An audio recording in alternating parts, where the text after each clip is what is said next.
இன்றைக்கு நாம் தியானிக்க இருக்கிற வசனம் சங்கீதம் 18ஆம் அதிகாரம் 1வது வசனம். என் பலனாகிய கர்த்தாவே உம்மில் அன்பு கூறுவேன்.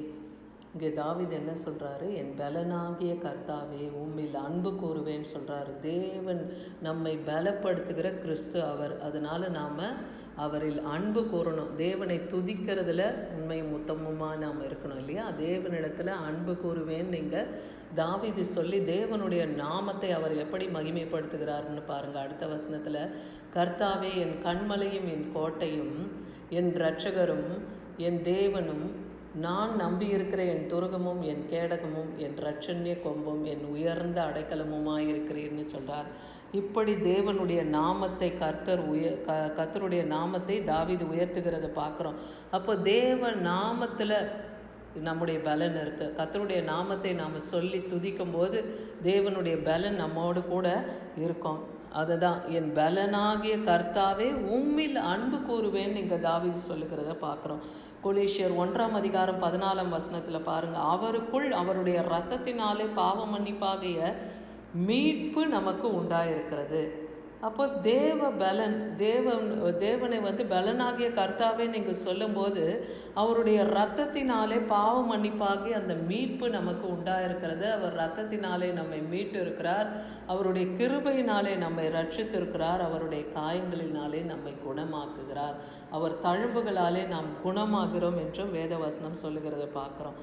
அப்போ தேவ பலன் எங்கே இருக்குது? தேவனை துதிக்கிறதுல தேவ பலன் இருக்குதுன்னு இன்றைக்கி நம்ம கற்றுக் கொடுக்குறார். 1 யோவான் 4:19 பார்க்குறோம், அவர் முந்தி நம்மிடத்திலே அன்பு கூர்ந்தபடியால் நாமும் அவரிடத்திலே அன்பு கூறுகிறோம். ஏன்னா தேவன் தான், நாம் தேவனை தேடி போல அவர் தேடி வந்த தெய்வமாக இன்றைக்கும் நம்மோடு கூட இருக்கிறார் இல்லையா? தேவனை அறியாத புறஜாதி மக்களாக இருந்த நம்மை தேடி அவர் நம்மை தன்னுடைய பிள்ளைகளாக அவர் ஏற்றுக்கொண்டு இருக்கிறார் இல்லையா? அவர் தான் முந்தி நம்மிடத்தில் அன்பு கூர்ந்தார். அதுக்கு பிறகுதான் நாம் அவரிடத்துல அன்பு கூறுகிறோம்னே வசனம் சொல்லுது. அதே போல் நாம் தேவ பலனில் குன்றி போய் இருக்கும்போதெல்லாம் தேவனை நாம் எப்படி துதிக்கணும்ன்ட்டு இங்கே ஏசாயா புத்தகம் 12ஆம் அதிகாரம் 4, 5, 6 வசனத்தில் பாருங்கள்.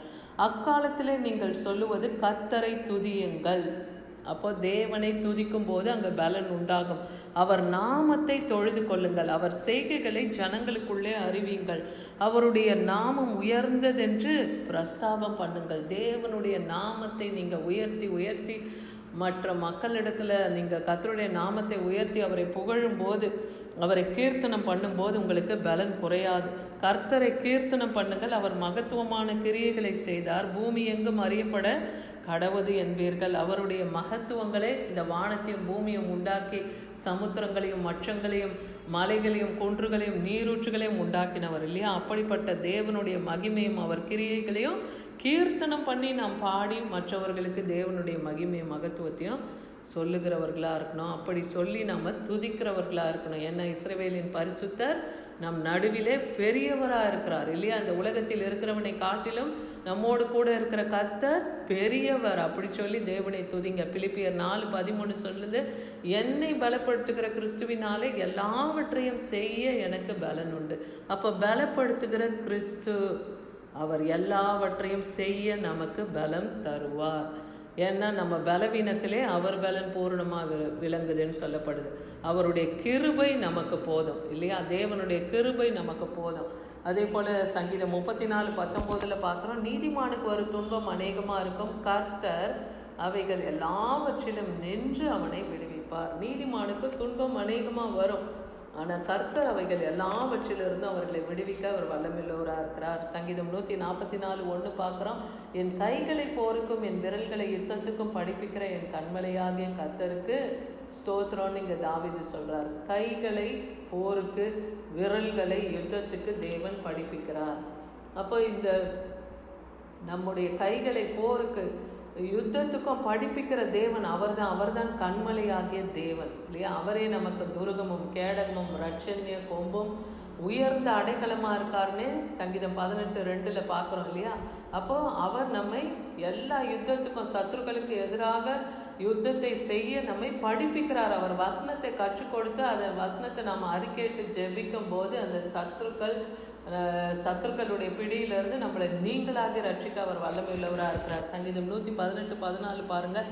கர்த்தர் என் பலனும் கீதமானவர், அவர் எனக்கு ரட்சிப்புமானவர். அவர் தான் நமக்கு பலன், அவர் கீதமானவர், அவரை நாம் பாடணும். அவர் எனக்கு ரட்சிப்புமானவர்னு வேதவசனம் சொல்லுகிறத பார்க்குறோம்.